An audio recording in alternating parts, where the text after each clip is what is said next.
Starting off with a little request from Shroy Daddy, finally getting it on the show. A little bit of hotline bling. Welcome to LG Hockey Hotline.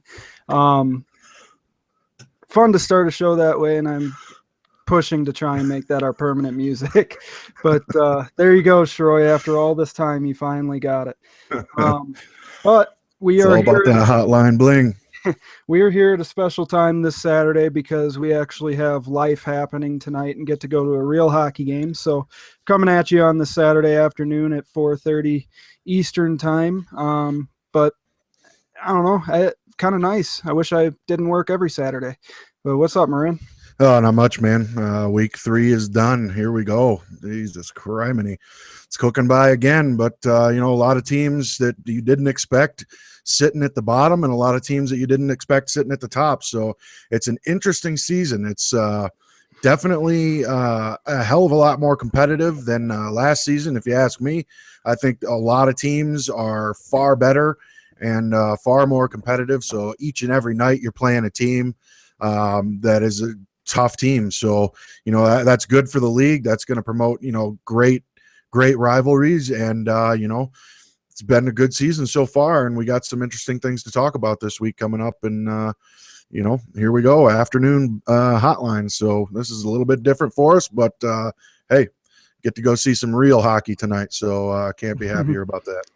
Absolutely. Well, there's a lot of shit going on in the league. I mean, there's been ridiculous amounts of trades already this weekend, and we're only on Saturday, so I'm sure there's going to be a good amount more by tomorrow at the weekend deadline. I'm not all too sure about some of these trades, quite honestly. A lot of them I like, but there's definitely some teams that are giving up a lot to get a specific guy or to make a change in their roster, and we'll have to see how that plays out once they get to their other teams. Of course, today we're covering the Western Pacific Division, which is it's a hell of a week to have to cover it because what has happened to the Anaheim Ducks and everything that's going on in the West Pacific. Honestly, this kind of popped in right at the perfect time to discuss all that stuff. And boy, have the Ducks been struggling. They have, and it's really odd to see because, they have a lot of guys from, a lot of the same guys from last season when they were just a couple of points away from the President's Trophy. They added an outstanding defender and a guy like Trio Big Mac. And, it just seems, they had a rough week, but, I definitely would not count this team out of it by any stretch of the imagination. It's the Anaheim Ducks. They have some good teams, but they lost a huge, huge piece in Carmstrong. And that's going to be very difficult to recover from, losing a guy like that. They're down some players right now. They're having to make moves to fill out their roster. So it's going to be interesting to see how exactly they do that and what they're left with after they do so. Currently, they have 14 players on their roster. So that's going to be tough to come back from. But if any team can come back from it, it is the Anaheim Ducks, and under the leadership of Polska and Trio Big Mac. And, they're definitely not going to be out of it. That's for sure. They still got a lot of firepower on that team. So I would expect them to reload and come back out this week and put together a solid week. Well, because they're in our division, I will say I expect them to reload, but quite honestly, I'm disappointed. I've become good friends with Carm over the last several months from right around the beginning of last season. And, it's disappointing to me that as soon as you face just the littlest amount of adversity, you're gone like that. And, it's tough as a team. And for those guys now, the job is going to be forget what just happened. Not many teams in this league could have lost 11 of their last 12 games and still be sitting at the 500 mark this early in the season. So they've gone on a run that could have knocked other teams completely out of it, and they're still sitting right there, only a couple points out of second place in the division and 6 points out of the lead. So they could definitely recover this week and get back up there. But to see it happen and go downhill so quick like that, it's frustrating, I'm sure, from their standpoint. Especially, they had to give comp last week, so you lose a couple forwards and have to ECU for two positions, 3 games this week going in because you didn't have time to replace those positions. It's a crazy situation. Yeah, and before we dig too deep on that, because we will be covering the Ducks in depth here in just a few minutes, and who knows what happened with Carm, and there could have been extenuating circumstances there that were underlying to all that. We don't know; it's all speculation on our part. But one thing I do want to put out there, and this is part of our house cleaning for every week. Everybody should have received an alert from Triz this week. It came in at about 4:35 p.m. Mountain Time, which is 6:35 p.m. Eastern, 5:30 Central, and 3:30 West or Pacific. And this is very important. Everybody has to please remember to go and do this. And if you have questions, I'm sure the Bogs would be more than happy to help you. As we had a guy last night who was trying to put his code in the About Me section on the PlayStation, and it was giving him some weird error, like he wasn't it was saying like this is not a valid message for this part of it was weird. So he's going to be messaging into the Bogs and see what he can do there. But basically what this is to verify your account. There's been a lot of speculation in the last few days, week maybe, of a lot of known second accounts being out there. But that's all in the hands of the Bogs and McDonald and Triz and all them. And this is just another step in the process to get these cheaters out of here. Honestly, if you're playing on a second account and you know it and you're willingly do it, I mean, come on, man, you don't belong in the league anyway. We're here. We're all about fair play, equality for everyone, straight across the boards. Go out and get it done on the ice without cheating. So everybody, please go and read that alert that you got from Triz. Follow the instructions in there, and please go verify your account so they can be sure that everybody is playing on the same level and there's no cheating going on across the league. Right. Well, I mean, I just like the verification steps. Honestly, it's the other thing about that is that you do have to change your site username to your PlayStation name to register it. But as soon as it's registered, which, I mean, for me, I was able to go in there and do it in about 15 seconds. It registered immediately. And then you can change it back to whatever you want on the site. So you do not have to change your tag on the site permanently, but it will change quicker now, according to Triz. One of the things was now, if you're going between Xbox and PlayStation leagues, it's not going to take 3 months for your name to change anymore, which is really cool. I'm glad that that's now there, because if you changed your name once, you'd have to wait 3 months to change it, and that was frustrating for people like Downey last season, who changed his name and had to wait a while to be able to change it back to what he wanted. So just another step of trying to make sure, I honestly don't care how good you are. If you're playing on multiple tags and they catch you doing it, good riddance. It's tough enough to get a fair game with the way that the servers have been playing in Club Challenge, but we'll see what happens with all that. Honestly, I have no idea if anything will be affected or not, because I'm naive when it comes to who does or doesn't have second tags. I just show up and play my games. So, yeah. It's just disappointing to know that that's out there and that's still going on, and it's always going to be going on. It's just disappointing. I mean, come on, man. This is, right. We're all here to play on a fair playing field, and, no steroids allowed. We're playing it clean here, and expect everybody to play it clean. So it is what it is.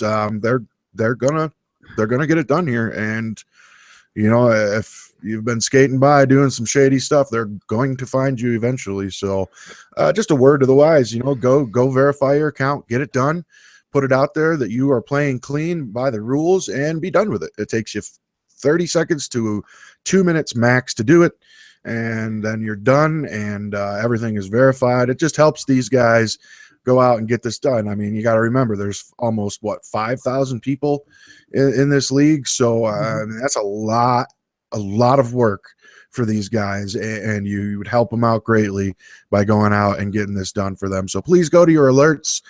Came in just the other day. Like I had said, that message came in. It was an alert to everybody in the league at 4:30 just yesterday. So please go out there and verify it. Follow the steps that are in the message from Triz and get that done.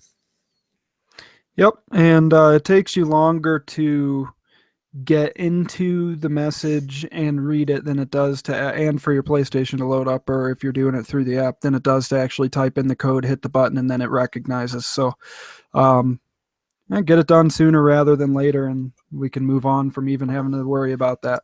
But it's also something that we just didn't have on the PlayStation side, and they already had a system like this on the Xbox side. So this just gives, it's not really necessarily that anything's going on that they're putting this in. It's also that this puts it closer to the type of verification system they already have on the other side, making each league closer in level to how you can verify your name tag or your gamer tag and all that kind of stuff. So moving on from that, we are talking about the West Pacific this week. We have the power rankings that are out, so we'll talk about that stuff. I'm trying to see if we can get a guest or two on here. I'm still waiting to hear back. It's kind of tough when we change the time and not sure when guys are around on Saturday. So if we can get a special guest or two, we're trying to get Downey on. I don't know if he's going to make it home from whatever he's doing in time, but if he is, he will be on for some Downey time, and I look forward to that if that happens. Yep. So do we have any other house cleaning stuff that we wanted to get to? But I say we definitely dive into some of these trades before we get into the divisional breakdown. There was a lot of trades made in the last couple of days here, as there's guys getting moved every which way from Sunday, and another trade just came down not too long ago as we came on the air, sending Snoop 651, a first round draft pick, Bidu 96, and Slamorama to the Tampa Bay Lightning for Tendy. That's a pretty good trade for both teams. I think it gives Minnesota a highly skilled player in Tendy, and it sends a lot of pieces back Tampa's way.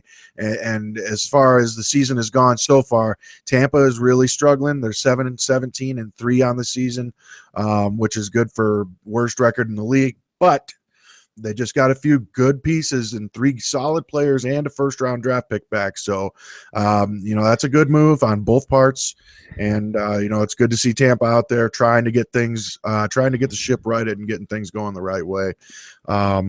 We saw another trade with the LA Kings. There is AHL comp as part of that deal. Sorry, I was reading something if you said that, but I wanted to make sure that was in there. There's an AHL part to it as well. The LA Kings traded Enable 7, a first-round draft pick, and Jibo 27 to the Ottawa Senators for phenomenal E17. Great center coming back to our division out here in the West. That's a pretty interesting trade there. 3 pieces going one way and 1 coming back another. And then there's another trade between the Colorado Avalanche and the Winnipeg Jets that sends TB Toxic and Loki over to the Winnipeg Jets, and Colorado gets back Boston Sean and Poland's Finest. So that's an interesting trade there to see, things that have gone down with that trade already. But as always, Colorado is on the move, making some deals here.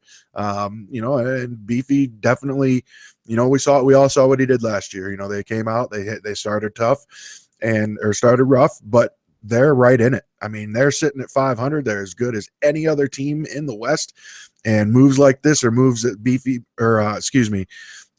counterattack made last year, that got his team right back in the thick of things, got them right in there competing for a playoff spot, and it just fell short at the end of the season. So he's out there making moves again, trying to improve his team. They're not far out at all. They're sitting right on the doorstep and have just as good a chance as anybody else to make the playoffs here. Jonathan, you want to talk about a couple of these other trades that you see? Yes. The sorry, I was typing a message. So one thing that I noticed this weekend already is that Columbus is making huge trades in numbers, and they started off the weekend by making a trade for. We've got to see where this went. I'm sorry, I'm down the list. So they traded uh, Eberly, who aka Headshot, to Toronto for King Bling, and then turned around and flipped King Bling um, for Cinnabons Biz Nasty and a third round pick to LA. And LA, another team who's made several deals this weekend. That one kind of stood out to me. King Bling being the second overall pick in the draft this season.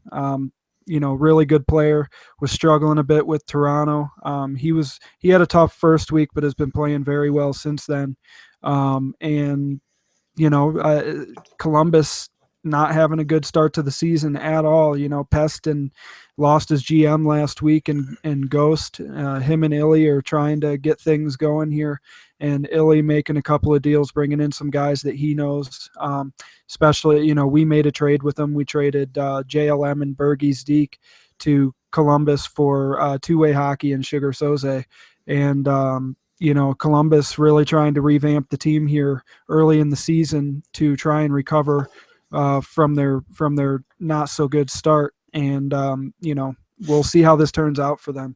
Boston made another big trade with Jay Claus in New Jersey, trading JD Hegel to JD Hegel Bong Boy 5000 and a second round pick from Boston to New Jersey for RV Clutch, Easy Dangles, who changed his gamer tag from Dirty Mitts back to Easy Dangles, and Chicago's third round pick, which, depending on how this season turns out, could be pick Mr. Irrelevant.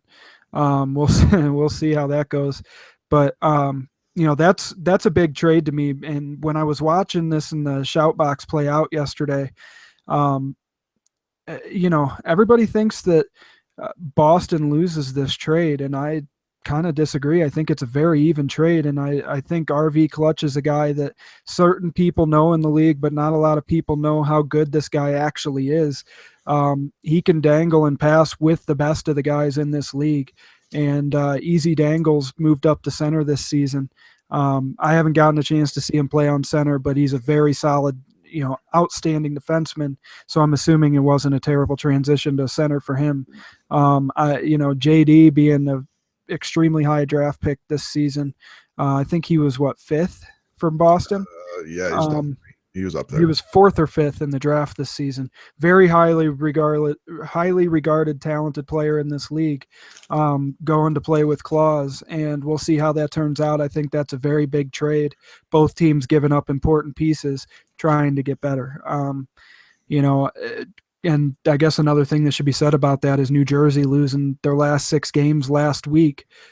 Still trying to make something happen here, bringing in a guy like JD, hoping to pump up this offense and get everything back on track here. Makes the team just a little bit deeper. And, Claus obviously isn't going to stand pat. If his guys are struggling, he's going to make something happen either in the locker room or across the league to try and get his guys to play. Any other trades? Exactly. He went exactly fifth. Okay. In the draft. But I just wanted to touch back on the Columbus Blue Jackets thing. They go out and they make some big trades to pick up some pretty big players. And, and then they've turned those players and flipped them and gained a lot of assets here. So, they're definitely making moves to improve the team, not only now, but down the road as well. So, I think honestly, Bergies Deke is a very underrated player in this league. He just wanted an opportunity to play with a little bit higher of a line, and hopefully he gets that chance in Columbus. But they've made a lot of trades here. They've picked up some really good players. We'll see where it goes from here. They've shipped out a few really good players as well, but they're trying to get it done. They're trying to make moves, and they're trying to get themselves back on track. So, we'll see how it all pans out for them. That and to touch on that New Jersey Boston trade, I agree 100%. RV Clutch is a very underrated player in this league, who when he wants, when he wants to turn it on and play the team game, he can play with the best of them. And I promise you that I've seen it. He's one of those players to where if he wants to turn it on, sometimes he can just go out and look to, do his thing. But, very underrated player. If somebody can get him on board with the team game, he's going to be a dominant player. So that's an interesting trade. That definitely stuck out to me as well, along with all those draft picks going from Toronto to the Columbus Blue Jackets. Again, building for the future. Cork going from the Edmonton Oilers to the Winnipeg Jets is an interesting one that stands out to me for Matherrock. Mm-hmm.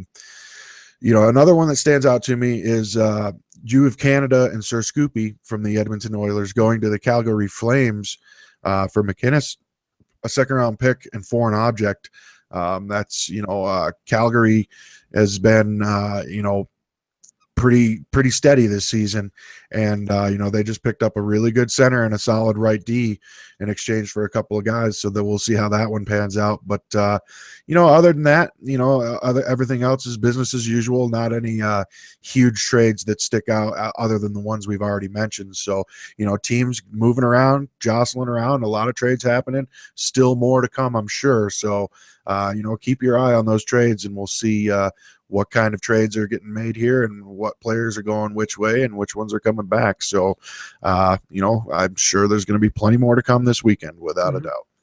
Yeah. And also another note on the original trade that Columbus made with Toronto.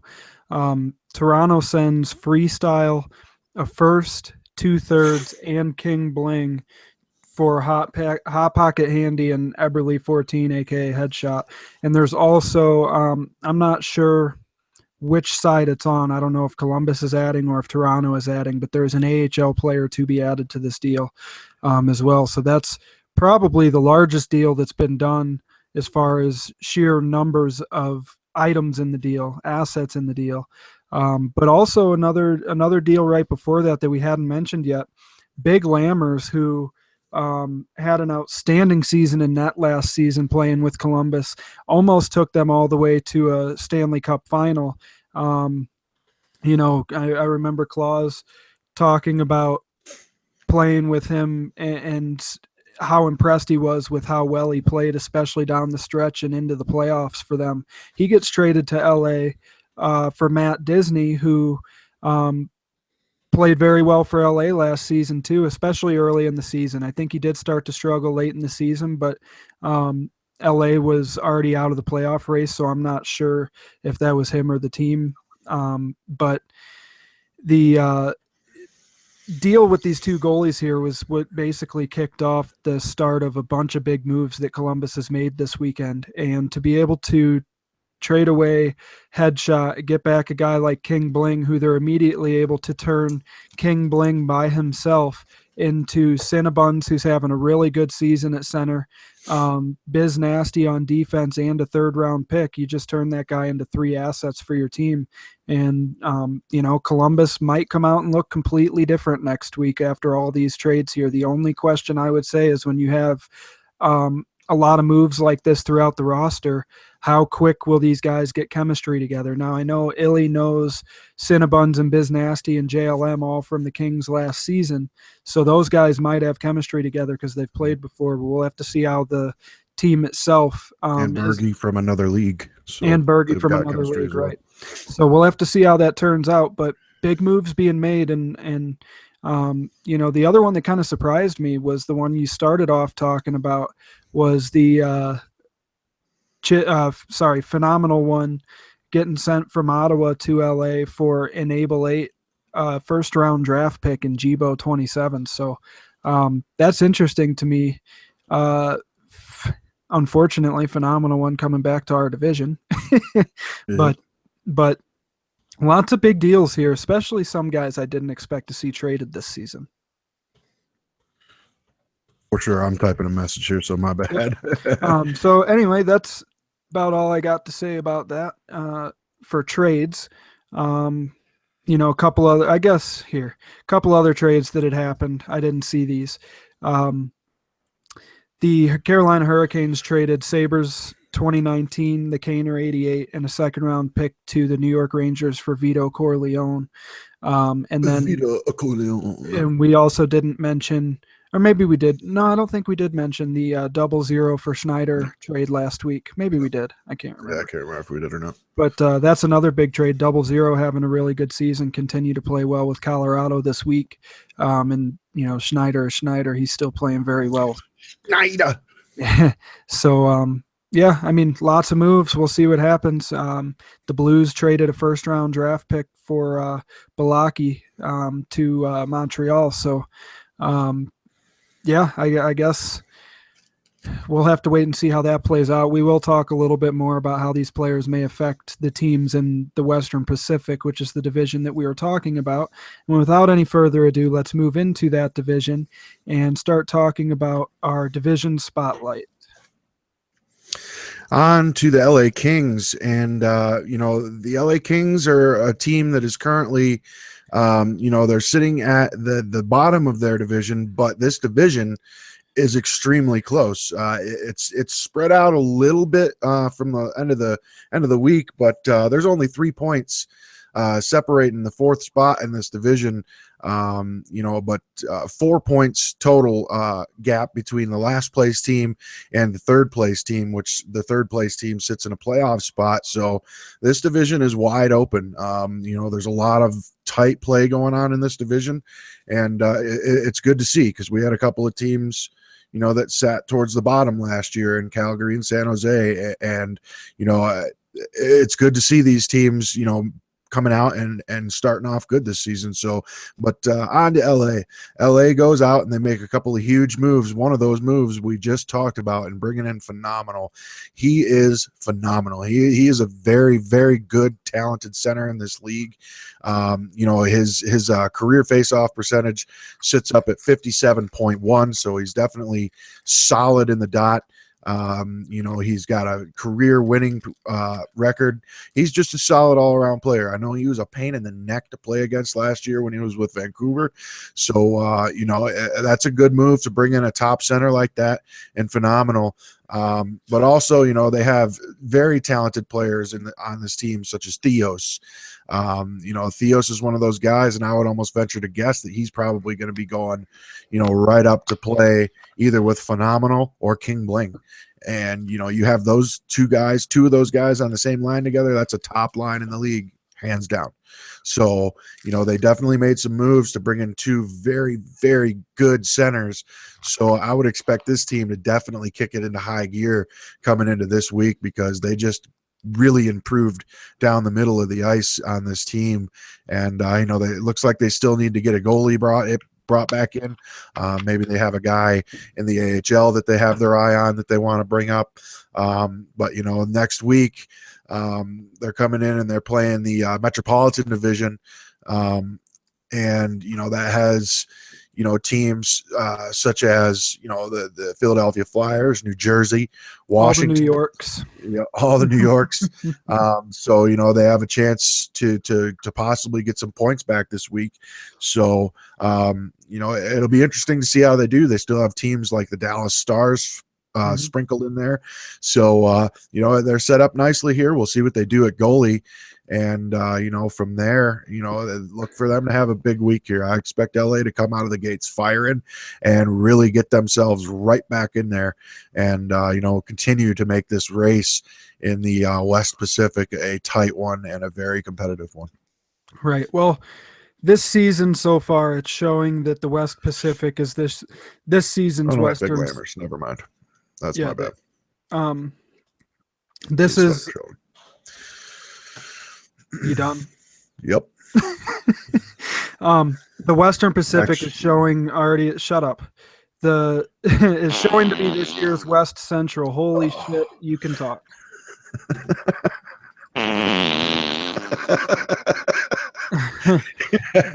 Go. You sure? Yep. Okay. So this season, the Western Pacific is showing to be the same as last season's Western Central. Very tight top to bottom. And, every team that from the Coyotes down through the Kings. So Coyotes, Ducks, Sharks, Oilers, and Kings are all basically holding hands from third to seventh in the division. So, it's hard to say what's going to happen, who's going to fall down, or if it's going to remain this tight all season.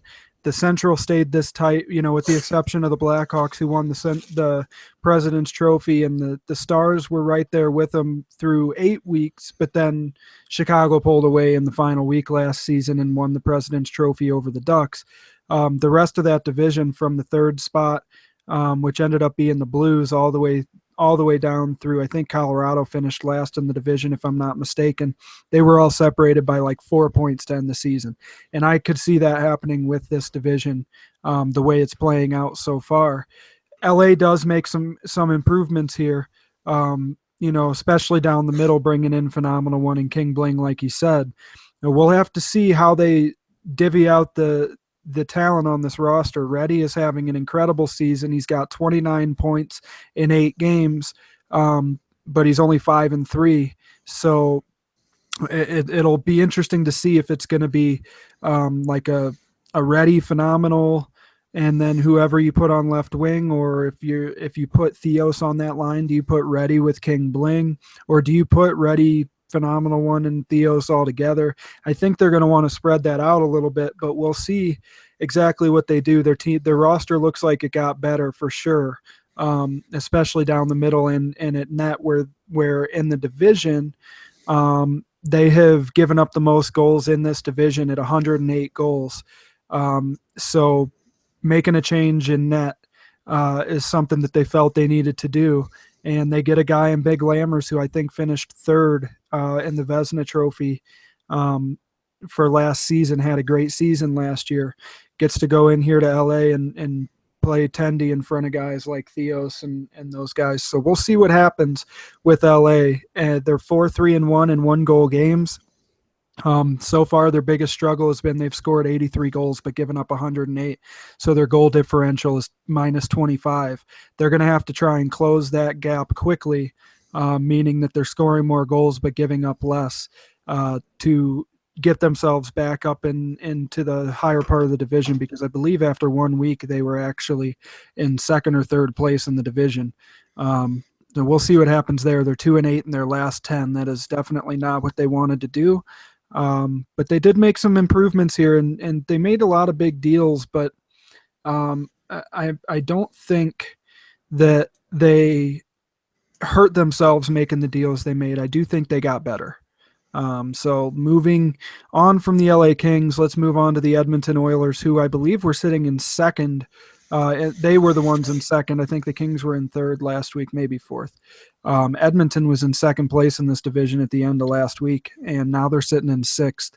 They've given up scored 80 goals and given up 100. So they're -20 in the differential there. They ended the week on a 3-game losing streak, 12-14-1. They're 5-5-1 in 1-goal games.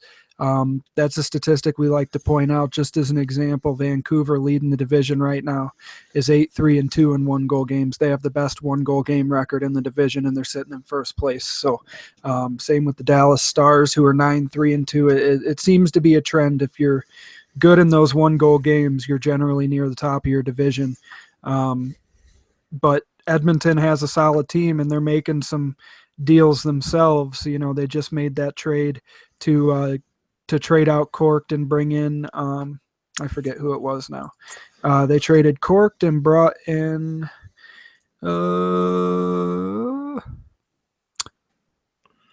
Oh, shit, I just had it. Yeah, there it is. there. Matt the Rock. That's right, Matt the Rock. So is it Matt He Rock or Matt the Rock? I think it's so they also traded Eggman and It's a Glitch Goal for Freestyle from Columbus, and they trade out Jew of Canada and Sir Scoopy for Foreign Object McInnes and a 2nd-round pick. Edmonton's making some moves here, trying to get themselves back up there. And I think Nuke's doing a decent job with his roster here.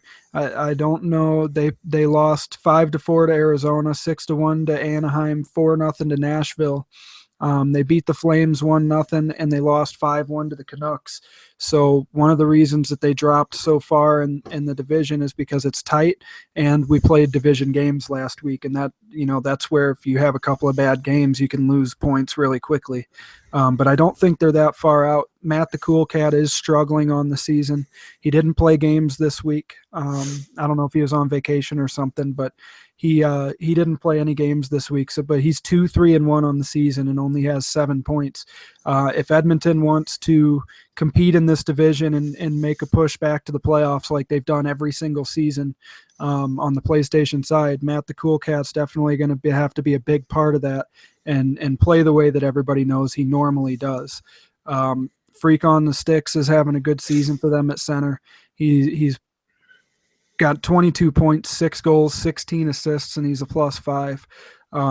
Guy 20 is 6-3 on the season. He's got 33 points. He's got 21 goals and 12 assists. So right now he's their goal scorer, and he's got double what anybody else on the team has as far as goals. But this team, it's a very interesting roster because they've got some outstanding players like Matt the Cool Cat and Guy having a solid season. They just made the move to pick up Derpy for an object. Freak on the Sticks, these guys, Freak was already on there. But for an object, Matt the Rock, these guys are going to have to be the pieces that they need to come in and make a difference on this roster to get them out of the struggle that they had to, especially at the end of last week. That's for sure. This team's definitely made some moves to improve a few spots that they saw weaknesses in. And the thing that draws my eye immediately with the Oilers is both of their goalies both have losing records so far in the season. So I think their goaltenders are definitely going to need to step it up along with their defenders and the forwards in the defensive zone. They're going to have to clean that up a little bit, but this is a very solid team. I think Nuke has done a great job comparatively speaking to what this team was last season to now.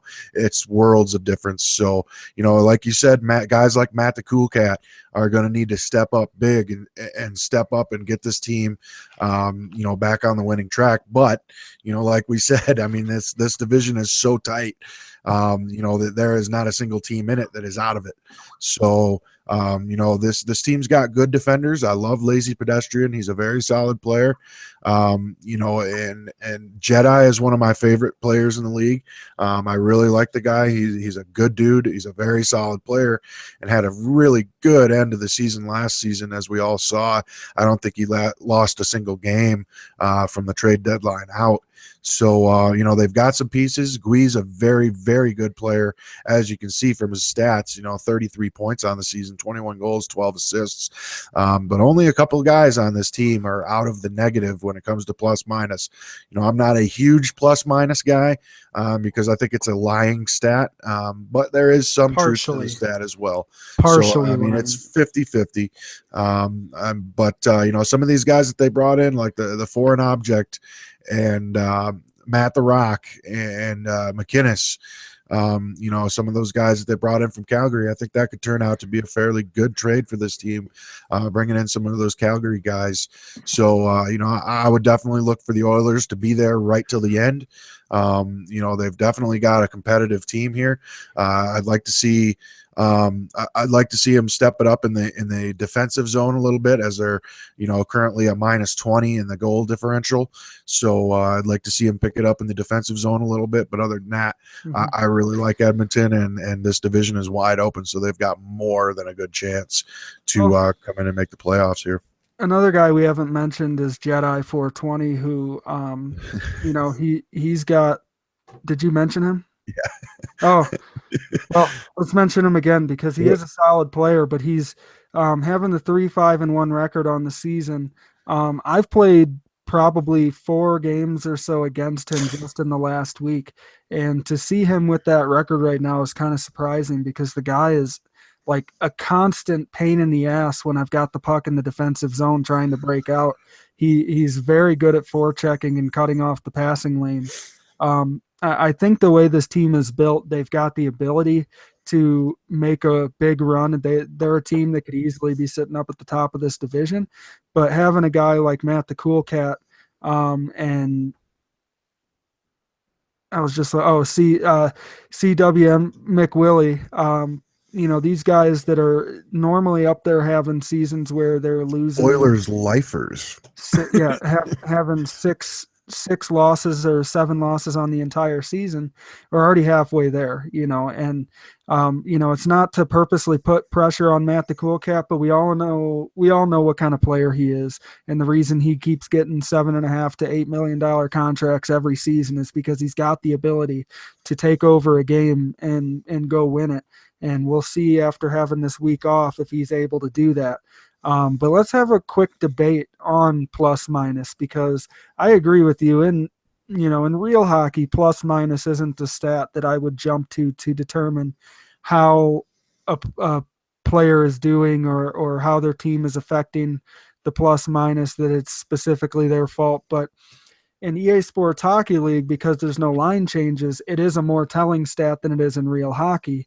The only difference would be whether or not you give up a lot of even strength goals, right, then you would have a higher minus, or you could be a -2 on the season but give up 15 power play goals. Right, and that's where my main discourse comes with it is with the power play stuff. And because you could have a guy who's having he's really high in the plus minus, but his line mates are all minus because he's always sitting in the penalty box.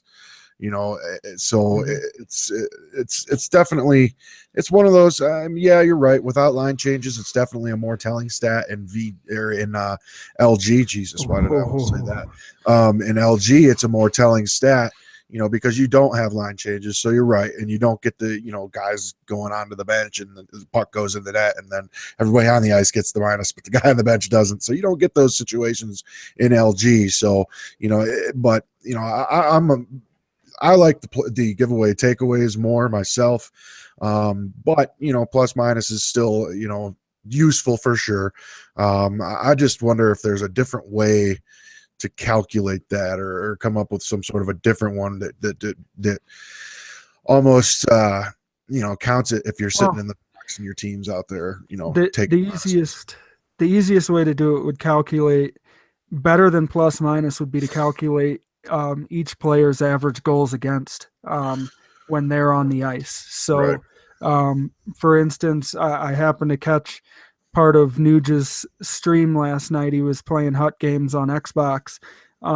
He had his LG stats at the bottom, and one of the stats that he had at the bottom was he has a 1.22 goals against average in the games he's played in this season. That's outstanding. That means regardless of plus minus, power play, penalty kill, whatever it is, he's giving up less than a goal and a quarter a game. His line, whatever line he happens to be playing with. That's a statistic that will give you a much broader picture of how an individual player or a line on a specific team is doing. So moving on here to the San Jose Sharks. One thing I want to get to real quick here, as we get into talk about the San Jose Sharks, I just want to give them a real quick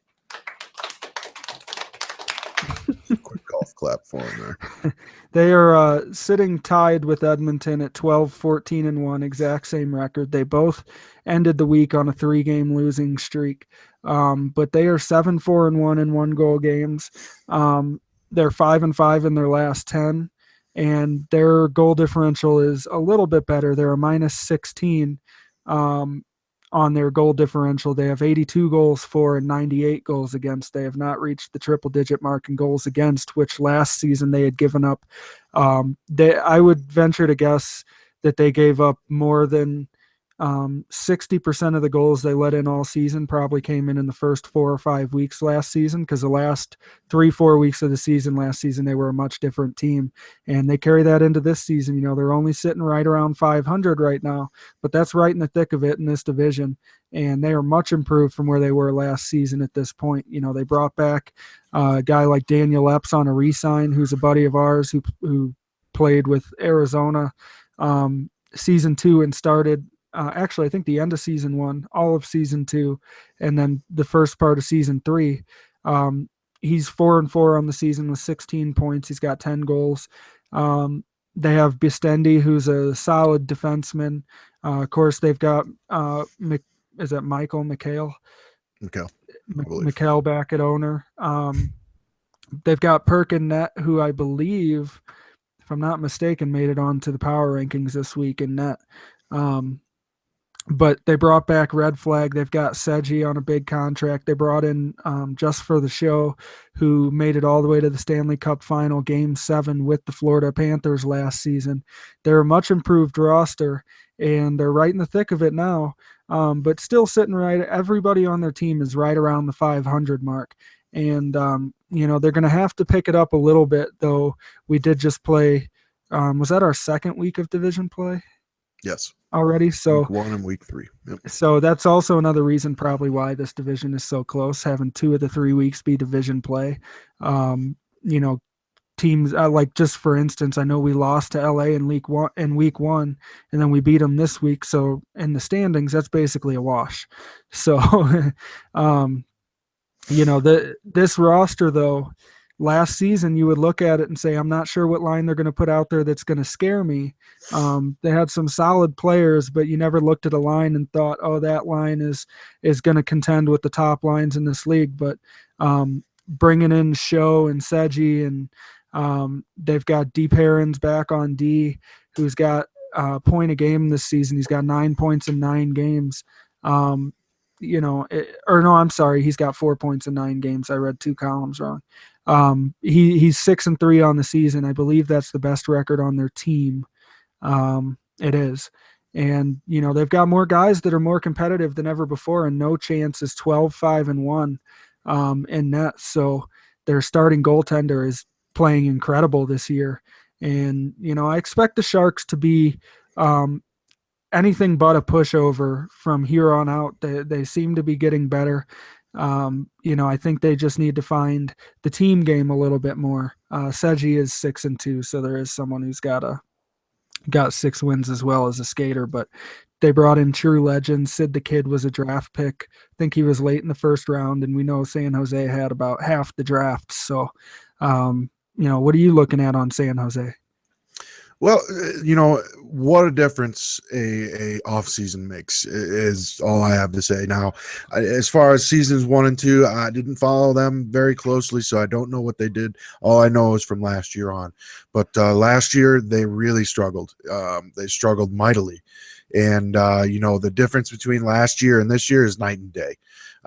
This team has a top line that can compete with the best top lines in the league, if you ask me. They drafted a guy who I'm a big fan of, and Krip Keepa. He is a very good defender. That was a great pickup for them. So they've got some interesting pieces. They definitely have the top end line, and then they have, it's kind of a steep drop off from there, but that drop off doesn't go very far down. They've got solid players on this team this year, and they're definitely a threat to come up in there and make some noise and make the playoffs this year. They've played some really good games. They've smoked some really good teams. And, so if they can kind of get that consistency going throughout their lineup and throughout their team, I would definitely look for this team to really make some noise coming into the, second half of the season. So, I like San Jose. This week's going to be, an interesting one going against the Metropolitan Division, just like everybody else in this division, as the Central plays, or Jesus, what am I talking about? But as the Pacific plays the Metro this week, so a lot of interconference play going on here. So, we'll see what happens here. But, like I said, great job so far. I know they're a bitch to play against, and, a lot of people will tell you that. Now, I think the key for them definitely, like we said, is finding that consistency from top to bottom and getting all 3 of their lines on the same page and rolling together as one. So I definitely look for these guys to really start to try and build some consistency here. They're not big traders. They really never have been. You really don't see San Jose make many deals or make many moves. One here, one there, just trying to fit one or right. 2 extra pieces into the mix. Yeah, I mean they made one. which is the same What thing was St. in Louis does. right? It was they made an AHL deal this weekend. Then they made a deal back on the 19th, which was the no chance for Blocky trade, and other than that, you don't see too much. Mm-hmm. You see few trades here and there that had to do with draft picks, but that was all, back at the beginning of February. So you definitely don't see this team move parts around very much. Nope. So, And we'll see what they can do here. speaking of trades, just probably, I guess 5 minutes ago or so, the Dallas Stars and the Washington Capitals made a trade, trading Mooner 2014 from the Stars to the Capitals for Leadhead 18, another goalie trade. But two very solid goalies being moved in this deal. Chief, I guess, trying to improve his net, maybe give a different guy a shot here. I know for me, I think Mooner's an outstanding goalie, but I to be honest, I don't know how his season's going. I did not look, but that trade just took place. So now moving back over, let's get into the Anaheim Ducks. This team won this division last season. They started off the season, I believe, like 11 1 and 1 or 12 1 and 1 or Yeah. something like that, and they are now 12 13 and 2 on a huge slide. They lose their GM Carm, who quit the league this week. They're down three forwards on the roster, which is they're going to have to either you know it's tough to make trades to add guys when you don't have that many to start with. So I don't know if they're going to have to raid the AHL team and call some guys up from the Gulls. But they're in a tough situation right now. But they still have some really good players on this team. Trio Big Mac, of course, he was promoted to GM, so they just saved themselves $7.5 million in cap, or $7.75 million in cap, promoting him to GM. That opens up room for them to do some things they may need to do. They still have KG3 and Ott on the team, J-Town and Net. They made a move last week to bring in Ducks fan. One of the biggest things for this team was, I guess, a trade that they had made to bring in Brutch Boy from Carolina. That's what Turned out started it all. it turned out that the guy they traded didn't play. They had to pay compensation. At first they had sent Brutch back to the Hurricanes, but I think it got fought and they brought him back, and they ended up sending Clark, who gets the raw end of the stick in that deal, sends him out of Anaheim after he had been with them in season two, gets traded. And then last season they bring Clark back in after letting him go, and he played outstanding. Comes in this season, and I think he's 8-1 on the season. Picks right up where he left off, playing incredible hockey for the Ducks, and they have to give him up in compensation to avoid losing Brutch Boy. And it hurt Clark in a sense that he didn't want to leave the Ducks, but he had to leave. And it turns out that might not have been a bad thing for him, because the team itself right now is struggling big time, and they're going to have to find something to get back on their feet. Ray Acoin is still with them. He's an outstanding player. Polska moves back to defense this season. He's struggling a bit on defense, only 1-8 on the season. But Rhino, E55, and Trio Big Mac each only have 2 losses on the season.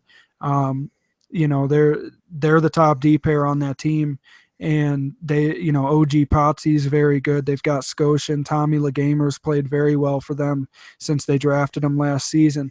I like a lot of the parts, Case Stiding on this team, but they're struggling right now, and they're really going to have to do some work to try and break out of that. They definitely are, but when it comes to being able to make deals to get players in, the one thing they do have going for them is that they have 2, 4, 6, 8 draft picks to work with. They've kind of collected them this season. They have a first, and then they have 5 seconds and 2 thirds that they can deal with. So wait a second, though. How can they have 2 Vancouver and 2 oh Tampa yeah, Bay second round picks? Yeah, that's weird. That must obviously is a glitch. They have at least 5 draft picks to work with to get new players. So they've got a lot of Six. ammo to They've go got out at and least get. six. So they've got a lot of ammo to go out and get some players. But for this team, this last week and a couple of days has been a whirlwind for them. They're 1-8-1 in their last 10 games, and that's basically whoa for Anaheim. But one thing here that really is just one thing that's making me, look at this and be, scratch my head a little bit here is the move of Polska going back to play defender this year. I really like him. Like, we're good friends, but this one just has me scratching my head just a little bit, as he's 1-8 on the season on the back end, putting It's in not one working goal, out to this point. 6 assists, and he's a -19. So, it hasn't quite worked out to this point. We'll see how it goes down the road. But you're right.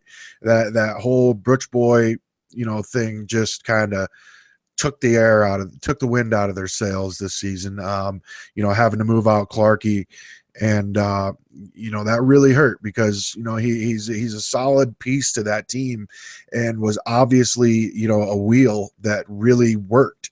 And that wheel blows out and it's gone, and now you're running on spare tires. So we'll see how they get it back turned around here. They've definitely, obviously look for them to be making some moves, and to call some people up from their AHL squad. But, like you said, they have some outstanding players on this team, and Tommy LeGamer and Trio and Rhino and a coin, so they've got the core there, and Case Stiding's a very good center. They've got the core there to nothing's over. I mean, you look at them. I mean, they went 1-8-1 in their last 10 games, and they're still sitting in 4th place in the division. So, they have some guys down in San Diego that are having a pretty good season. So we'll see if they bring them up, to fill those holes or those gaps that they have. So we'll see how it goes for these guys. They always seem to get it done. So I definitely would see them, slapping some duct tape on it, pumping that tire back up and getting their asses back out on the road, because they definitely have the talent to do it. They have the leadership to do it. They have the owner to do it. And, bringing in and making Trio the GM, I mean, they're in good hands all the way around. So I would definitely expect them to hit a few speed bumps here, but once they get that sucker back on the road, they're going to continue cruising on down the highway. Yes, they are. Sorry about that. I was on mute. Anaheim is definitely not out of it. Like I said before, a lot of teams can have a streak like they've gone through, and their season's basically over. But the guys that have stuck around there and will stick it out, guys like Ray Acoin and OG Potsy, Trio Big Mac, the list that we just laid out, these guys will do everything in their power to try and get these guys back up to the top of the division, which they are not that far out of. But it is a struggle right now, because after going on a losing streak like that, your risk is that you can't really afford to string together losses right now. You have to find a way to string together wins. A 5-4 even, but hopefully 6-3, 7-2 week from them is the type of week that can get them right back into the thick of it. But if they have another week where they go 2-7, 1-7-1, 1-8, 3-6, something like that, that'll bring the morale down more. So they're in a spot right now where they're not too far out of it, but they're dangerously close to lowering the morale past the point of recovery, even this early in the season. Because once we're done with week 4, halfway through the following week, we're halfway through the season and only a couple weeks from the trade deadline. So it is going to be, this is a very big week for the Ducks, that they want to come out and try and find a way to win games, especially against the Eastern Conference, where they can gain free points. in as far as it's not division games. If they lose a game, it's not going to hurt them as bad. But I'm looking at it as the standpoint as a team, they don't want to lose any more games right now. I think the biggest thing would be to come out Sunday and win game one, to boost that confidence and try and roll through, get the week started off on the right foot. So Anaheim is a situation I'm going to have my eye on very closely, to see how they bounce back after a very tough week that we're not used to seeing them have at 1-8-1. I don't think they've ever done that. Not in the last two seasons anyway. They definitely haven't. This is a team that started their season last season 9-0. We'll see what they do to bounce back, but they're only 6 points out of first place, and they can gain some points back this week if they can get guys playing together and get back on the right track. So let's go ahead and move to the desert, Moran.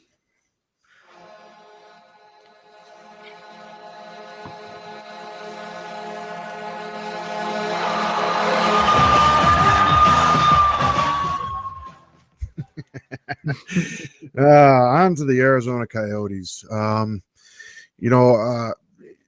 Typical Moran fashion, I guess. We came out in week one and did what we do. Did exactly what we do. Went 2-7-1, baby. Tearing it up in week one every single season. But 2-6-1. Give us a little more credit. The 2-7-1's 10 games. But you know what? It is what it is. It kind of made a turnaround here, back to 500 at least. Ain't nothing over. At least, it got back on track here. It's been an interesting ride. Both goalies that started out the season with Arizona are both now gone. And one of them had to go, to his credit, just so everyone knows, Twist didn't quit the league. He didn't quit on us or anything like that. We're really good friends. He is actually on his way to becoming a National Lacrosse League professional lacrosse player. So, he's touted highly. Did quit the league and quit on us, but it had a really good reason for it. Yeah. He's possibly going to be drafted in the first round in the NLL. So, good luck to him. Hope you get it done, Twist, and we'll see you in the fall. So you better get it done, Twist. And back to the goaltenders, there was a move made to send Penguins 2013 to Chicago and bring in Sack Diesel. And then another move to bring in Affordable Dreams, who's been a pleasant surprise, who came in and got his name right up there on the Who's Hot goaltenders for the week, going 4-1 on the week with a 1.80 goals against and 76.3 save percentage. So the goaltenders seem to be settled back down and back in position here. But it's been an interesting little start here, and you find out a lot about people when things don't go your way right out of the gates. And, I've found out a lot about these guys. Everybody's kept their nose to the grindstone and kept grinding it out. And we've kind of worked our way back to 500 now and currently sitting third. But this division's wide open. There's no time to rest on the laurels. There's players on this team that have really surprised me. Beavesy for one of them. I knew he was a good player, just because I was following the stats last year for defenders, obviously, and his name was always right up there at the top. So Beavesy has been a very, very good player for us this year, and I'm super excited about him. And his defensive partner, PSU Lions, has just been a rock star. Steel fitting. Yeah, they're 8-1 on the season. Well, PSU Lions is 8-1 on the season. The guys only lost one game. Mm-hmm. So, it's been a pleasure to watch them play. And then, of course, with Kraz and Ja Gerard, that entire unit is just tearing it up. So, let's be honest real quick. We were the number one D pair on the Arizona Coyotes last season, but in all honesty, we are not a number one D pair. And we were able to go out and find two guys that stepped up and became a number one D pair for us to this point. And that takes a lot of pressure off the rest of the team. For sure. And they've been outstanding for us. But there's still a lot of work to be done. Players like Pens, And us, we've had a garbage start to the season, and it is Slowly what getting it better. is. It's all about, it's not about how hard you can hit. It's about how hard you can get hit and keep moving forward. So that's the motto for this team coming up this week, playing the Metropolitan Division, just like everybody else in the Pacific, is a week to get free points. Basically, there's a lot of solid players on this team, and I could see them really, sticking with it. And we'll see what happens. Like I said, this division is wide open, and nothing is going to be handed to any team in this division. Any team right now is within reach of the division, so it's going to be a grind down the stretch. There was a move made to trade JLM and Bergie's Deke to the Columbus Blue Jackets in return for two-way hockey and Sugar Sose. So, we'll see how that one pans out. Two-way hockey is obviously a top face-off man in this league, which is exactly why we targeted him, is because he's so good at the face-offs. Currently sitting in third in the league in face-off percentage. So, we'll see how that trade pans out. They have yet to play a game for us in the league. So, there's definitely some things to be excited about. But, like I said, this division is going to be extremely tough moving forward throughout the season. For sure. I expect after bringing in two-way hockey and playing games with him last night, I'm really excited to see what he can do. 3 or 4 games is not a huge sample size to see how exactly he'll fit in. But, I think the thing here is that we've got 3 centers who are very capable now. And, it should help to calm down the lines that they're on because, of course, the Flying Red, Kraz, and Ja Gerard line have been tearing it up all season. Ja Gerard having 15 goals on the season with 10 assists. Kraz has 28 points. He's at 14 and 14 for goals and assists. Now it's a chance for our other 2 lines, including us, to step up and try and support them in the way that they've been winning, and hope that we can all start to do the same. It's going to be a tough thing to get done, but we're right. We moved from very last in the division after week 1, very last in the league, to now we fought our way back to a 3rd spot. Definitely don't want to let that slide, but I'm excited about where this is going, and it's a very tight division where right now, if we lose one game and the Ducks, Sharks, and Oilers win a game, we could be sitting back in 6th after just one game. So just showing how tight this division is. But I'm excited about the prospects of what we can do, and I can't say enough about Affordable Dreams coming in this week and standing on his head for us, getting our first shutout of the season, which we didn't get until like game 80 or 81 last season. And we get that out of the way in week 3 this time. So that was nice to watch. Glad to see that he came on and went 4-1 this week. That was huge after not expecting to need to replace both goalies. Yep, and Arizona going 7-3 in the last 10 games. Where they've definitely struggled this year is in the defensive zone, giving up 102 goals on the season. Being the 5th worst team in the league in time on attack difference. So they've definitely struggled mightily as far as average time on attack. They're the 5th worst team on that as well. Taking penalties. The penalties have been outrageous. The amount of penalties taken, but they are 4th in the league, sitting at 69.2% penalty kill percentage. So they are killing most of the penalties, but the sheer amount of penalties has really been a shot in the foot. 4-8 at home, 9-5-1 on the road. 5-4-1 and 1-goal games. So there's definitely a lot to work to be done in Arizona. But we'll see how it goes. They're constantly getting out time on attack every single night, which is causing penalties and stuff. So we'll see what happens with them moving forward. And, it's going to be an interesting season. This division is wide open. So without further ado, we move it on to the Calgary Flames.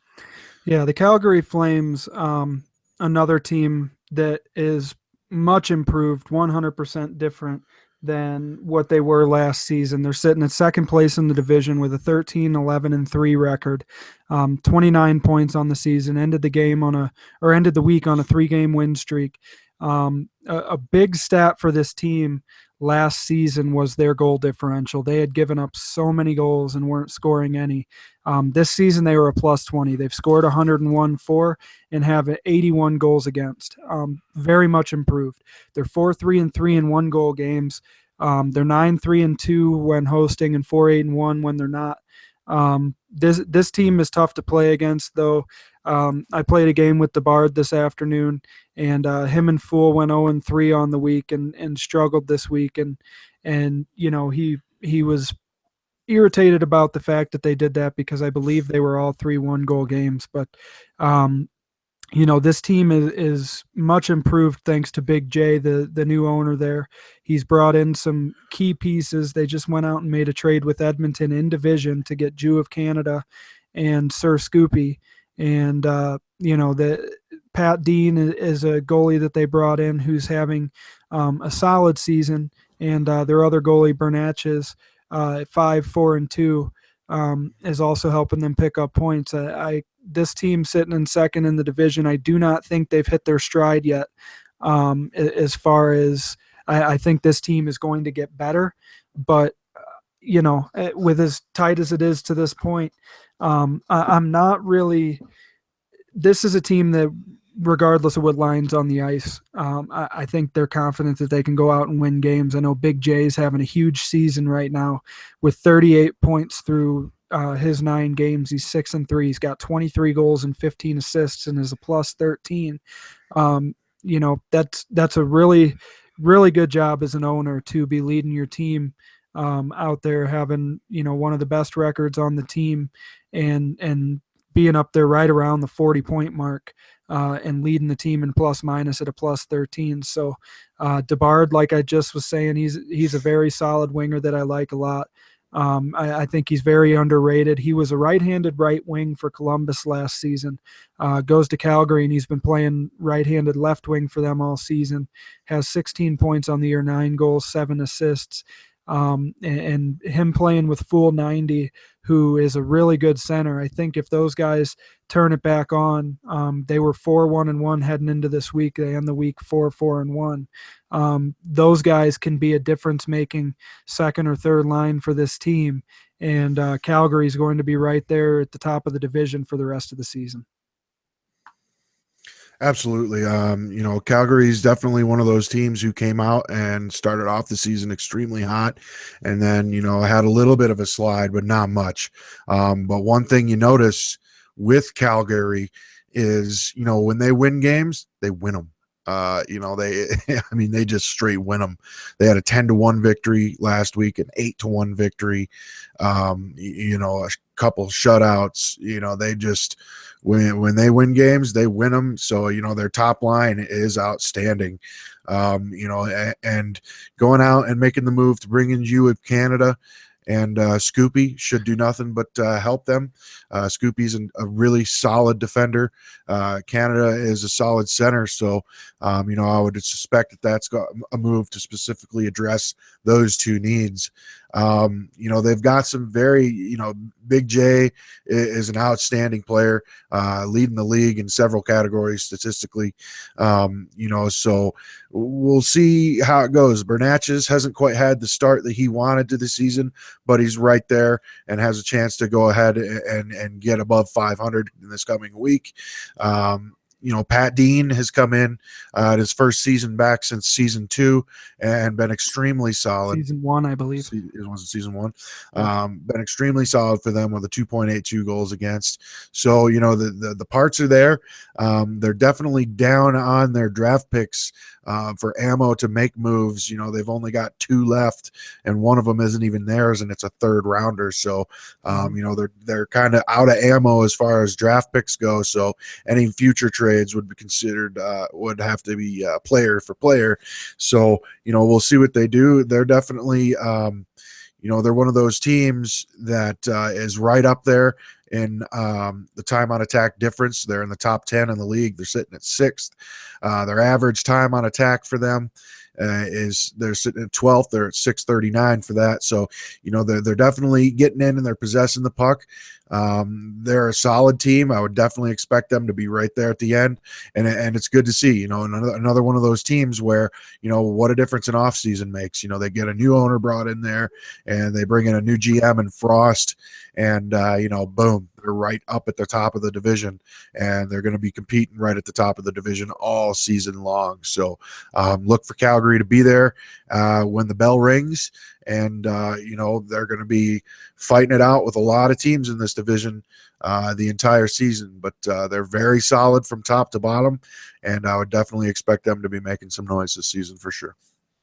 Yeah, well, they're weak this week. They lost 4-3 to the Coyotes on Sunday, but then they beat the Canucks 2-1.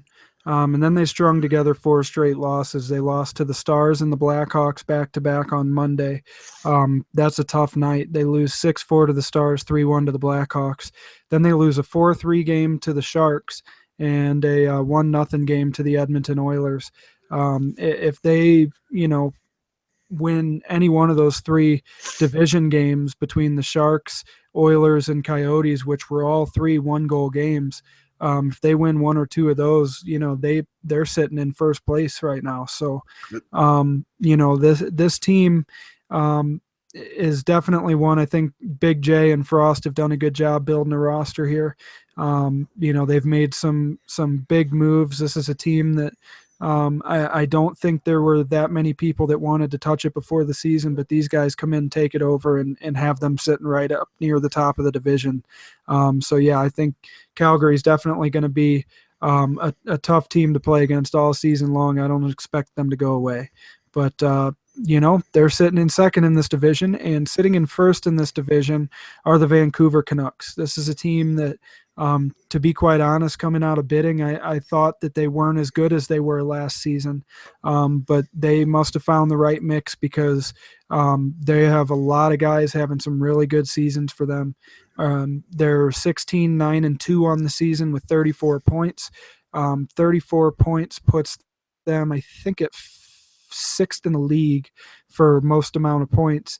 Vancouver 8-3-2 in 1-goal games, 8-2 in their last 10. They have 91 goals for and 84 goals against. So their goal differential is only a +7, and but they're winning close games, and they're doing it in style. This team is another team that doesn't like to make a ton of moves. Cummins back as owner, of course, this season. Brought back Marash as usual. They re-signed Crosby and net. Brought back Geno Snipe, who's got 28 points on the season, 11 goals, 17 assists. 70 is having a really good season. He's 5-2-2 with 27 points. So far this team is showing to be the best team in the division.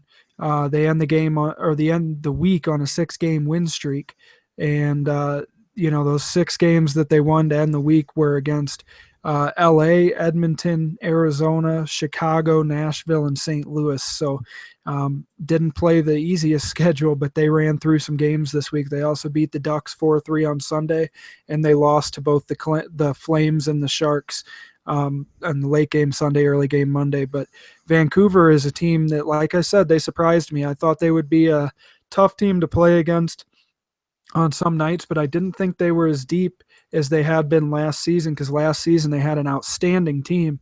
But they're proving me wrong. They've shown that they've got the depth and that they're going to be fighting for this thing. They definitely are. They've, and that's as per usual with Vancouver.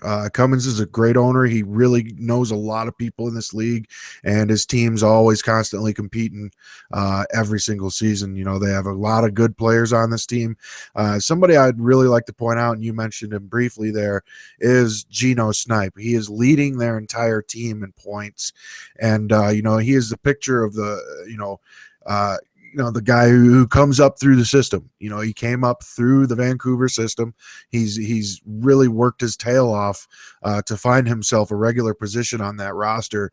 And come season 4, he's leading the team in points. So that's a really good job by Gino coming up in there and starting to really make his presence known on this roster. But like you said, Mixter 77, Marash, this team's very deep, and their goaltenders in Thusk and Crosby. I mean, that's 2 outstanding goalies. That's the definition of a 1-2 punch right there. So this team's definitely got everything it takes to go out and look to get some hardware at the end of the season. They've put together 3 very solid weeks here. The Western Conference is a totally different beast this year. It's very evenly spread out. Actually, I do correct myself. They didn't put together 3 solid weeks. They went out, had a really good week 1, stumbled a little bit when week 2, only picking up 3 W's, and then came back and went 7-2 in the week 3. So, they've gone out, they've gone up, they came down a little bit, they've gone right back up. This team is a team that definitely does that. They've got a solid roster, like I said, and I would look for them to definitely be there at the end. Crosby, what more can you say? The guy's a very, very good goaltender, and Thusk has come in and been nothing short of outstanding for them, going 3-1. So, there's a lot of pieces here. There's a lot of good pieces here. Cummins does a great job building his teams, and we'll see where it goes from here. But, as it stands, they are 5 points clear of the next closest team in this division. And I would expect them to really put up a fight for any team that wants to come and challenge them for the lead in this division. Yeah. And as I look at the transactions for this team, as far as trades are concerned, all the way back to January 22nd was the last time they traded a player, other than on the 17th they traded Nick K12 to the Red Wings for a pick. But this team they made a bunch of preseason moves, and the only thing they've really done since the preseason is trade for some picks and call a couple guys up or send some down, really sticking within the organization. And, so far it's been the right combination to be up in first place in this division.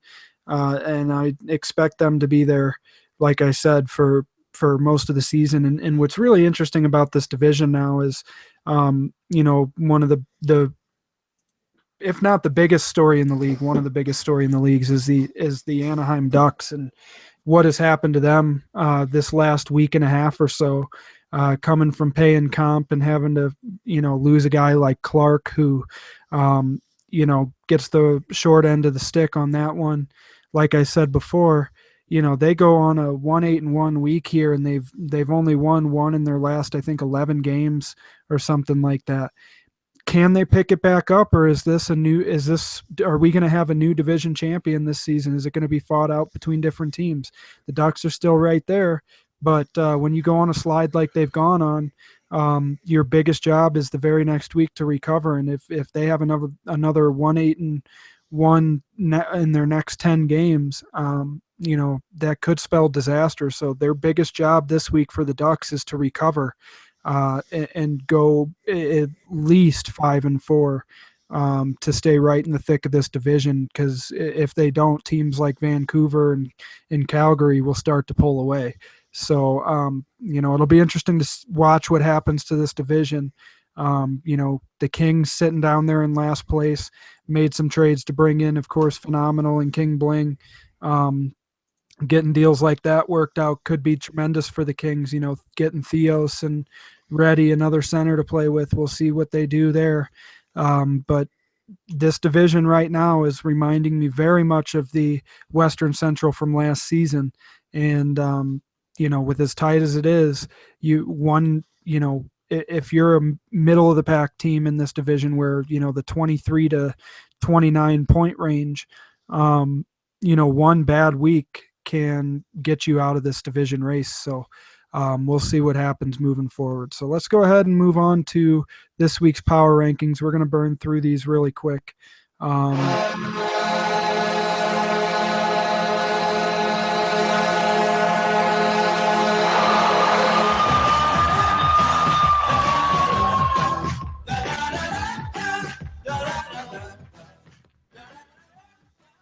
Go ahead. That's on you, man. You do the goaltenders every week. Maybe I don't want to do them this week. I don't want to do the goaltenders. The goaltenders aren't fun. Well, the goaltenders all suck, so let's move on to defense. Let's just move on to the forwards. That's okay, what everybody wants to hear about is the forwards. So. That's true. So I guess points. Sorry, goalies. Sorry, defense. You guys all suck. We all know it. Forwards. I'm just kidding. I'm just trying to load it up here. Oh, for Christ's sake, I didn't open the... Go to forwards, Mike. Now, we'll go ahead and do the goaltenders here. For the week, only 10 goaltenders go on this list out of, the 60 goaltenders that play on a weekly basis in the NHL. But this week, there are some familiar faces and there are some new faces for the goaltenders. Clancy 47 for the Washington Capitals, going 3-2 on the week with a 2.68 goals against, 69.6 save percentage, 2 shutouts. That's the most of all goaltenders on this list this week. So, that's exactly probably why he made this list, is because he did have 2 shutouts, as his save percentage was down there towards the very bottom of this list. But 2 shutouts for him on the week. Number 9, our boy Affordable Dreams, coming in and getting it done. Definitely surprised me. He came in, went 4-1 on the week. 29 saves in 5 games means that the boys are doing their job in the defensive zone. 1.8 goals against, though, means that he's definitely saving the puck when it comes his way. So 76.3 save percentage, 1 shutout on the week for Affordable Dreams. 8th place is Derpy Daymare. 3-1. Yeah, Derpy for the Edmonton Oilers, 3-1 on the week. 2.01 goals against, 81% save percentage. Then there's Mr. Crosby, who we were just talking about with the Vancouver Canucks, going 5-1 on the week with a 1.80 goals against and an 80.9 save percentage on the week. Then in 6th place, another guy we were just mentioning in the Pacific Division, Percosaurus 13 for the San Jose Sharks, going 2-1 on the week with a 2.67 goals against, 77.1 save percentage, picking up a shutout on the week as well. And then there's King Cons going 1-1 on the week with a 1.0 goals against and 90.9% save percentage with a shutout. So that's an interesting one there. That's only played 2 games, but hey. Right. Then Ryan X28 for the Buffalo Sabres sits 4th on this list with a 5-1 week. 2.30 goals against and a 78.1 save percentage. And, one thing I definitely did want to mention this week is, hats off to Buffalo. Buffalo came out and they've put together a couple of decent weeks here. And, Buffalo is, my bad. They went 8-1 this week. Exactly. There you go. They went 8-1 this week. So, really good job by Buffalo as Ryan makes this list, sitting in the 4 position. Alonzi for the Minnesota Wild sits in the 3rd star of the week for goaltenders per LG, going 5-1 on the week with a 1.81 goals against average, 84% save percentage. And then there's the other Buffalo goaltender on the week, going 3-0 with a 0.99 goals against, 91.7% save percentage, and 1 shutout. But the guy who is number 1 on the list this week is H. Spartan.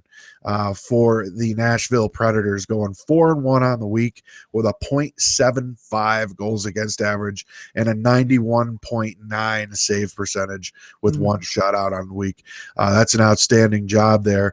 As far as my first star of the week for goaltenders, this is a really tough one because you have games played versus quality of games played. So, I'm going to go ahead and go with Alonzi from the Minnesota Wild, putting together a 5-1 week with a 1.81 goals against average, 84% save percentage, 1 shutout.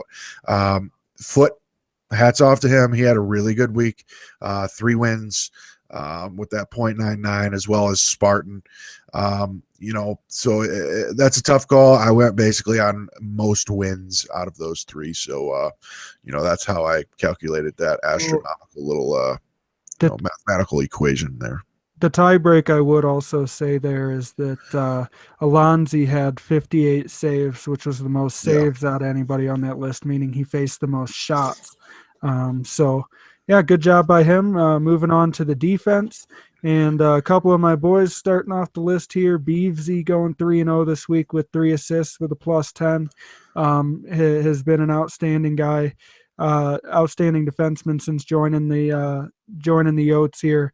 Coming in at 19 is Shroy Daddy, going 3-0 with 2 points, 1 goal.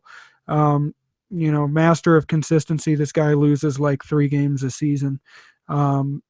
And coming in at number 18, a guy you were just mentioning, Mixter77, going 2-0 for the Vancouver Canucks this week.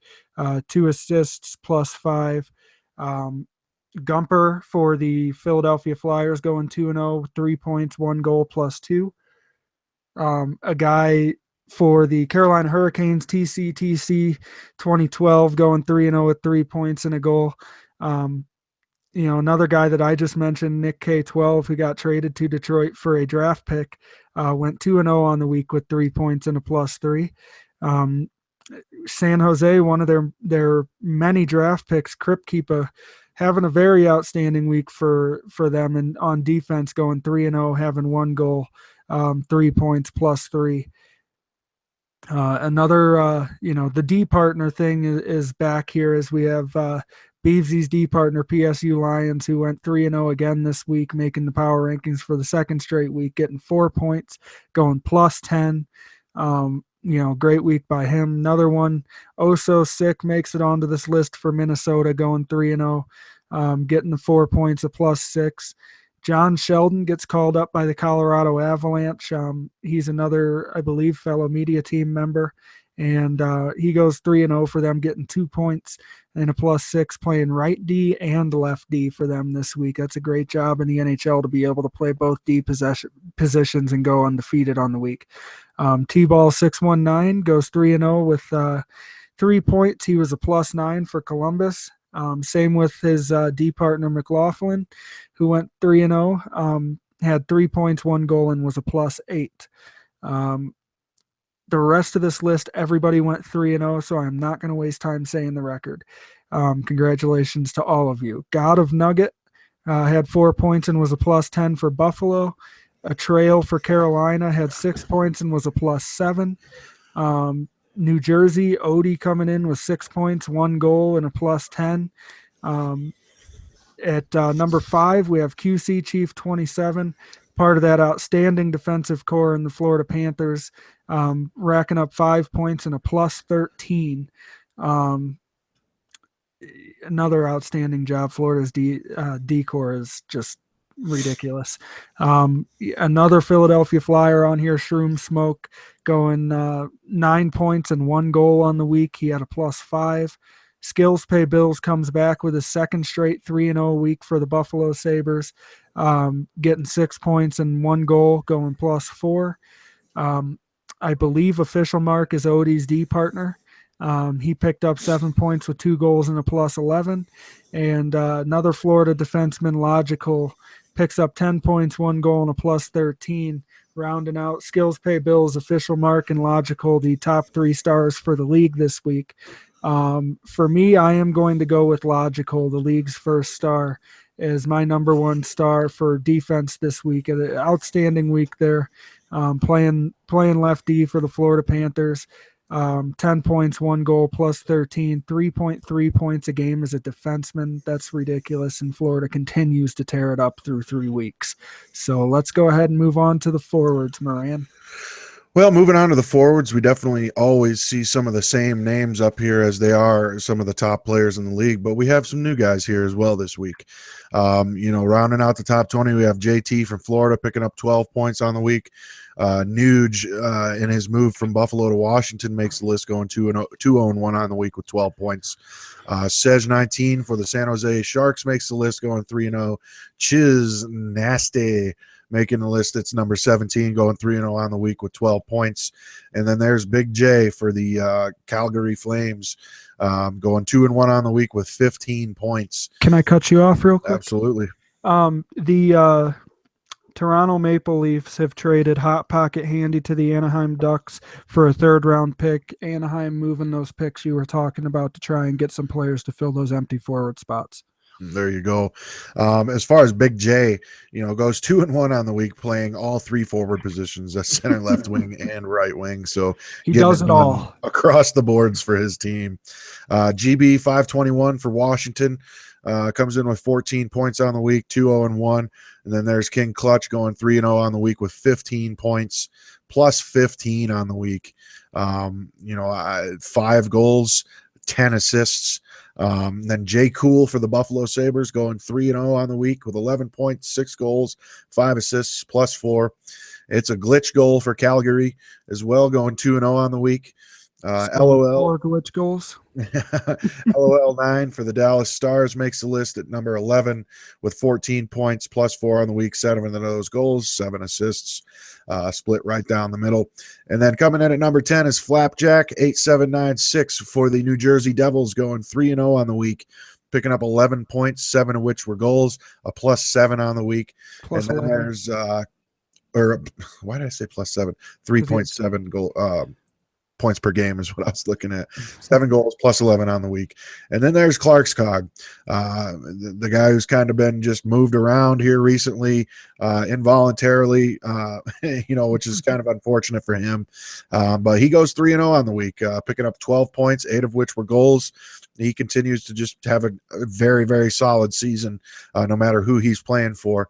And then the New York Rangers throw a pair on the list here, and J6219, who goes 3-0 on the week and has 13 points, 6 of which were goals, was a plus 8. And then there is his line mate in Corsi 88, going 3-0 on the week with 13 points as well, 8 of which were goals and a plus 8. And then you have Easton's for the Minnesota Wild, going 3-0 on the week with 13 points. And then the guy who gets the 3rd star but is actually 5th on the list is Joe Vedette for the Calgary Flames.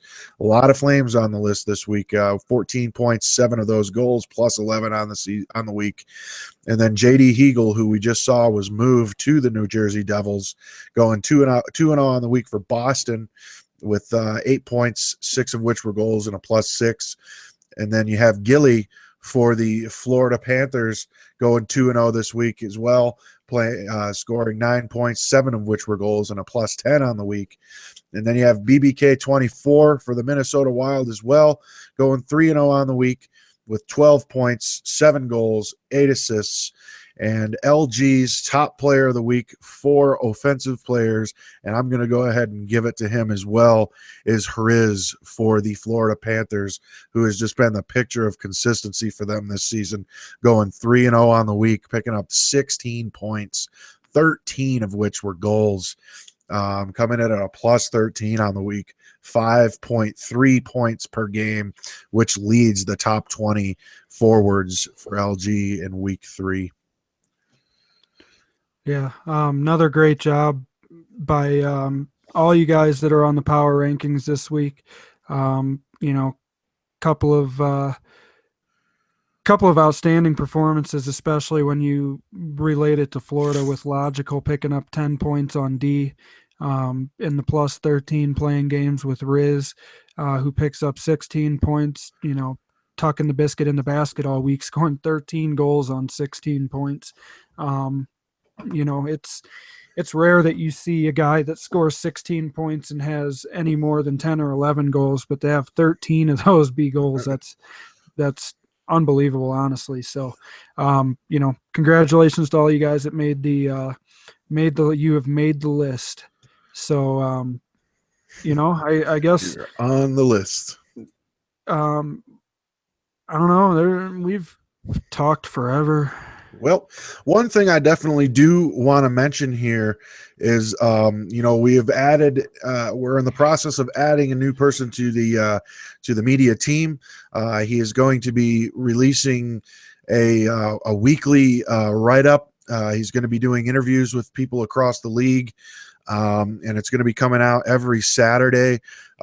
So look for a new piece. It's going to be coming out from Buds. It's going to be called Hanging with Buds, where he's going to be doing some weekly interviews with top players across the league, owners, GMs, straight up players. So definitely keep an eye out for those, as we're in the process of getting him up and running. I think he has some really good ideas, and they're definitely going to be highly entertaining. So please keep an eye out for that coming out very soon, starting, and give those a look, because I guarantee you they're going to be entertaining, and you may learn a little bit about some guys across the league that you don't know much about. So look for Buds, Hanging with Buds. It's going to be coming out on Saturdays. Keep an eye out for that here in the near future. Yep. Well, for me, I'm pretty much all talked out here. I'm ready to go to the hockey game. Thanks everybody for listening again. We'll have more stuff to talk about, of course, next week. It'll be interesting to see the interconference play this week. Since the Metro is playing against the Pacific, that leaves the Atlantic to play against the Central. So we will see how it all shakes out. I'm definitely seeing some high-scoring performances, but some of these goalies continue to have outstanding weeks. So congratulations to all of our stars, all the league stars, and all the rest of you shitters out there like me. And let's just keep trying not to be shitters. All right, everybody, have a great week. Week 4 coming up in LG. Make it a good one. We'll leave you with this little nugget. You should call me on my cell phone late night when you need my love. Call me on my cell phone late night when you need my love. And I know when that hotline blinks,